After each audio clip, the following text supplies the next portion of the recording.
juga Pak Andika Prabakara dan kawan-kawan lain yang saudara.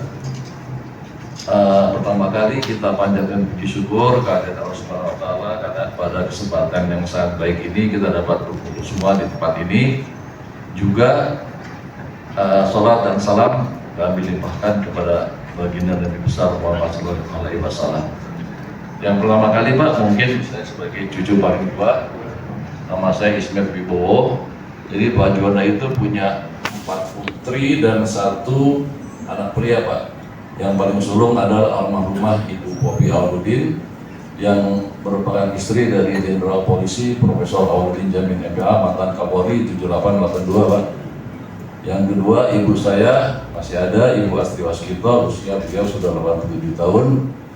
Ayah saya dulu Orde Baru Kepala Badan Kepegawaian Negara Pak.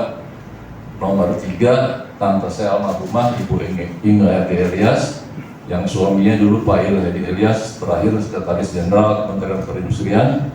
Yang keempat Pak Kemal Budiman Juanda, satu-satunya putra laki-laki Pak Juanda Pak, meninggal usia 30 tahun dan 73. Yang kelima adalah ibunya Pak Sandra, yaitu Ibu Norwati Juanda yang menikah dengan Pak Nityo Suprasno dari Bakri Group Pak. Sewaktu itu saya ingat Pak Sukri datang ke kediaman Pak Juanda Pak ya, di Jalan Renat Batu bersama Mas Andika. Secara juga kami sangat mengapresiasi Pak rencana pembuatan film ini yang memang Pak Juanda itu tidak pernah menulis buku Pak. Jadi beliau tidak pernah menulis buku biografi, jadi sehubungan dengan pembuatan film Juanda Nomor 1 Laut Indonesia ini adalah sangat mendorong sekali Pak ya, terutama untuk generasi milenial untuk tahu apa dan siapa Pak Juanda. Karena kalau ditanya mereka hanya tahu oh ada Jalan Juanda, ada nama Bandara Surabaya, ada nama Taman Hutan Raya Juanda Pak, Bendungan Jatiluhur di Purwakarta. Nah jadi ini saya rasa kalau kita bilang aja kalau Pak Juanda itu ada di uang 50 ribuan, nah itu sangat mendorong generasi muda milenial Pak untuk supaya lebih tahu.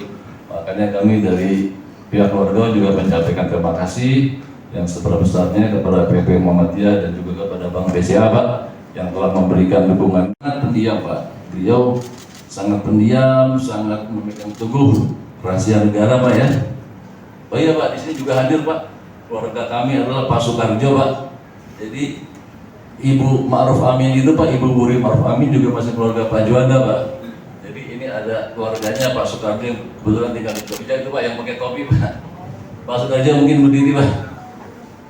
Nah ini keluarga dari Ibu Wuri Ma'ruf Amin Pak. Yang kami juga baru tahu, jadi waktu itu kaum audiensi kepada Pak Wakil Presiden, jadi Ibu Wuri itu masih keluarga Pak Juanda Pak, masih keponakannya. Lalu kakek saya itu Pak, secara pribadi sangat pendiam, sangat memegang teguh rahasia negara Pak ya. Bahkan dulu pernah ada cerita waktu Pak Juanda dan nenek saya keluar negeri, waktu itu Pak Aludin Jamin masih kapten polisi mungkin Pak, mengambil gelar MPA di Amerika. Dari perjalanan ke Eropa, Ibu Juanda bilang kepada kakek saya, Pak, yuk kita nengok anak saya yang lagi di California ngambil master. Pak Juanda bilang apa Pak? Oh tidak, saya tidak mau pakai biaya perjalanan dinas Pak, kita pulang. Jadi beliau begitu Pak. Kemudian ada cerita lagi, pada waktu dulu ada kejadian Sadaring Pak, kami dari Ibu Juanda anak-anaknya tidak tahu Pak, besok begitu pemerintah akan mengumumkan pengurangan nilai mata uang Pak. Jadi semua Pak, semua di full di sana Cipanas Pak. Jadi kami tidak tahu besok ada peristiwa penting mengenai mata uang kita.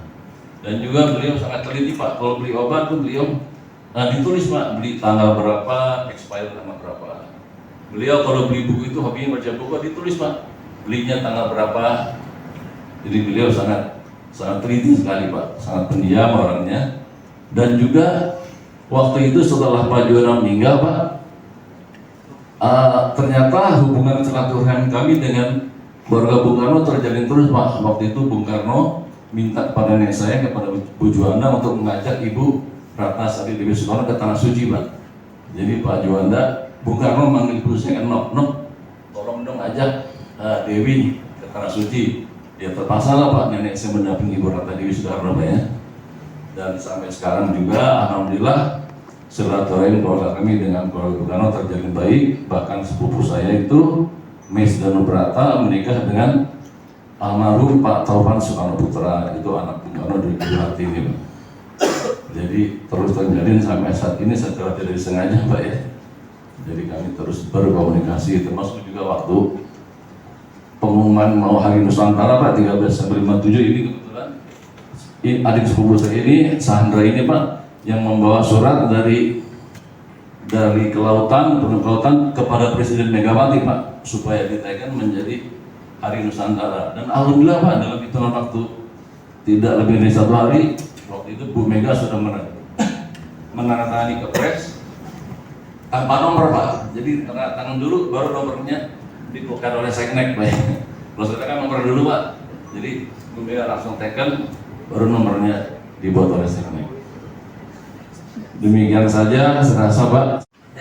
Dan insya Allah dia hanya akan di lemari buku, Pak, tidak akan pernah dibuka oleh siswa.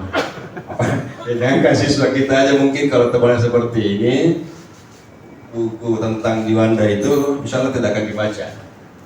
Nah, tapi hadirkan dalam bentuk film nanti, tentu akan menjadi lebih masyarakat dan mungkin lebih bisa dipahami dengan baik oleh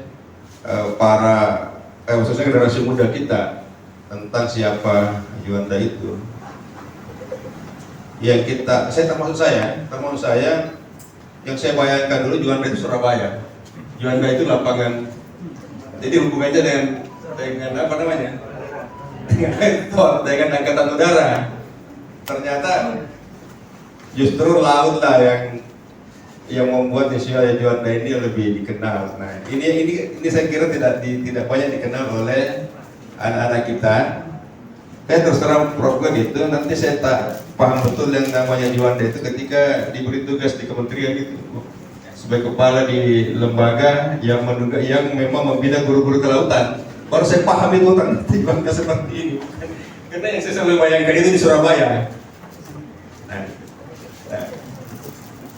oleh karena itu saya kira ini akan menjadi penting bagi kita semua, penting bagi anak kita ke depannya.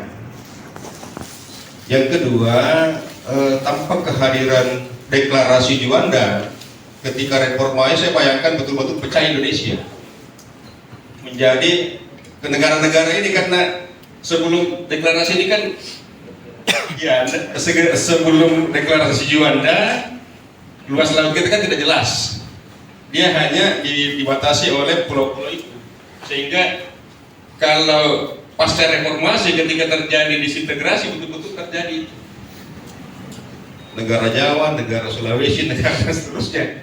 Tetapi adanya deklarasi Juanda itulah yang menyatukan negara Republik Indonesia ini. Saya kira sebuah hal yang sangat penting untuk kita pahami dan dipahami oleh generasi muda kita, bahwa kehadiran deklarasi Juanda yang dipelopori oleh Insinyur Juanda inilah yang menjadikan Indonesia sebagai negara kepulauan dengan batasannya jelas. Dulu kan batasannya tidak jelas. Tadi juga sudah dijelaskan oleh Prof. Gun betapa seorang Insinyur Haji Juanda, seorang intelektual yang cerdas, ditawari menjadi asisten profesor di ITB saat ini. Beliau lebih memilih menjadi guru, kemudian menjadi seorang pejuang ya.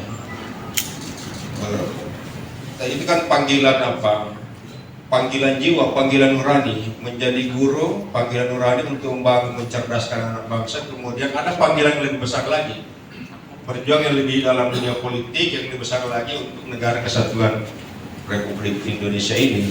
Nah, hal-hal seperti inilah kemudian pentingnya kita menghadirkan sejarah itu. Perlu kita menghadirkan sejarah itu untuk dipahami bahwa ada seorang memilih di dalam pilihan hidupnya itu ada panggilan jiwa yang kemudian membawa dia untuk berjuang dengan apa yang mereka yakini itu. Hollywood biasanya di film-film yang Marvel. Nah, jadi begitu saudara langsung, kalau dulu kan mungkin pakai green screen aja seperti itu. Nah, kalau sekarang itu pakai green screen dan ditambah teknologi Unreal Engine itu saudara langsung bisa lihat kondisi nyatanya seperti apa. Jadi ini yang kita buat besok untuk film Juanda. Jadi di konferensi yang besar pun besok di PBB itu kita insya Allah bisa menampilkan gambar-gambar yang kita harapkan. Gedung-gedung sekarang sudah kita buat semuanya dalam bentuk Unreal-nya, dalam bentuk animation-nya. Tapi itu nanti digabungkan dan nanti kita sudah kemarin selama hampir 1 tahun ini juga sudah trial, dan insya Allah nanti ini jauh lebih bagus karena ini teknologi tertinggi yang sekarang ada, dan alhamdulillah kita menggunakan teknologi tersebut. Lalu untuk kebetulan karena kami di Mixpro itu awalnya memang di bidang audio, dan di film ini juga ini film perdana Muhammadiyah juga yang dengan teknologi audio Dolby Atmos. Karena sebelumnya kita hanya Dolby Surround dan sekarang sudah masuk ke Dolby Atmos, dan itu post production-nya semua dikerjakan di Yogyakarta semuanya, di studio kami semuanya. Dan inilah yang terbaik semua karena tadi sudah dipaparkan oleh Bapak-Bapak bahwa memang Raji Juanda ini memang beliau karena orang terbaik Indonesia, makanya kita juga melakukan syuting ini dengan teknologi yang terbaik kita punya. Lalu untuk pendukung distribusi selama ini, betul yang tadi di Pak Widodo Matur tadi, kami menggunakan dua cara distribusi. Yang pertama memang kita menggunakan bioskop yang selama ini kita didukung CGV yang mempunyai 400 layar dan sudah tersebar di seluruh Indonesia, dan film-film Muhammadiyah yang sekarang ada pun masih bisa disaksikan di CGV, dan nanti sistemnya tidak seperti bukan film-film biasa, tapi bisa diundang. Kayak kemarin kita ada di Makassar, ada acara di CGV Makassar, di CGV akan ditampilkan ulang gitu. Jadi anak-anak Muhammadiyah bisa nonton kapanpun, kalau memang yang di kota bisa lewat CGV, tapi kalau yang di pinggiran kita bisa menggunakan pop-up cinema. Pop-up cinema kita sekarang sudah menyebar ke seluruh Indonesia di yang Muhammadiyah, dan kita akan mendatangi dimanapun sekolah-sekolah di Muhammadiyah berada, baik di sekolah maupun di kampus-kampus, kita juga sudah datangi semuanya. Dan alhamdulillah juga karena sampai hari ini kita sudah sampai ujung perbatasan Indonesia-Malaysia, kita sudah datangi ke sana dengan harga yang sama. Jadi pop-up ini memang karena data di kami sampai hari ini tetap penonton di Indonesia itu cuma 20% di bioskop. Jadi yang 80% itu belum menonton bioskop sebetulnya. Nah, makanya solusinya adalah dulu kalau film-film Muhammadiyah yang awal kan semua pada datang ke bioskop Bapak. Nah, kalau sekarang bukan, kita yang datengin anak-anak kita di sana untuk supaya bisa menyaksikan seluruh para pejuang kita, para tokoh-tokoh Muhammadiyah, supaya bisa langsung nonton di sekolah mereka masing-masing. Dan alhamdulillah sampai hari ini sudah berjalan lancar semuanya. Dan untuk distribusi dan nanti di film Juanda ini kita bisa semakin melebarkan sayap lagi di beberapa wilayah di Indonesia. Maka saya ini sutradara yang ketiga, saya mencari sutradara, dan akhirnya saya ketemu Mas Eri itu sebagai sutradara. Kenapa agak rumit? Karena ini menggunakan teknologi Unreal Engine tadi. Tidak semua sutradara paham tentang teknologi tersebut. Makanya kebetulan saya yakin betul karena beliau juga masih muda dan bergelut di bidang teknologinya juga luar biasa. Makanya kemarin saya yakinkan bahwa akhirnya film ini disutradarai oleh Mas Eri. Nah, untuk berkolaborasi juga, selain itu juga di film-film kami sebelumnya di Muhammadiyah, kami juga mempercayakan musik itu kepada Mas Adit Jikustik, ini dari musisinya Jikustik. Ya kebetulan beliau juga cicit keandalan yang bergerak di bidang musik. Dan mohon izin Pak Prof Gunawan. Kami juga berkolaborasi dengan nanti akan berkolaborasi dengan orkestra UMY dalam musik ini. Semoga ini kalau tidak ada deklarasi Juanda, sehingga wilayah laut kita itu bisa seperti hari ini. Ini sangat mengagumkan ya. Bahkan saya harus jujur bahwa baru hari ini saya memberi informasi bahwa dengan deklarasi Juanda itu wilayah Indonesia, terutama wilayah lautnya itu seperti hari ini. Ini sangat luar biasa, tentu saja perjuangan dari seorang insinyur Raji Juanda Beliau putra dari Bapak Kartawijaya, Pak Ismail ya. Jadi nama panjangnya Insinyur Haji Juanda Kartawijaya. Kita hari ini juga mungkin masih melihat beliau itu di mata uang ya, yang setiap saat kita pakai. Tapi lebih dari itu, menurut hemat saya, tadi sudah dijelaskan dari sisi Muhammadiyahan ya. Tapi bagi kita, mungkin juga bagi saya generasi baby boomers, generasi X milenial itu harus bisa lebih mengenal bahwa pendahulu kita, Bapak Insinyur Haji Juanda ini memiliki peran yang sangat luar biasa di dalam Republik ini terhadap NKRI. Dan kalau kemudian diputus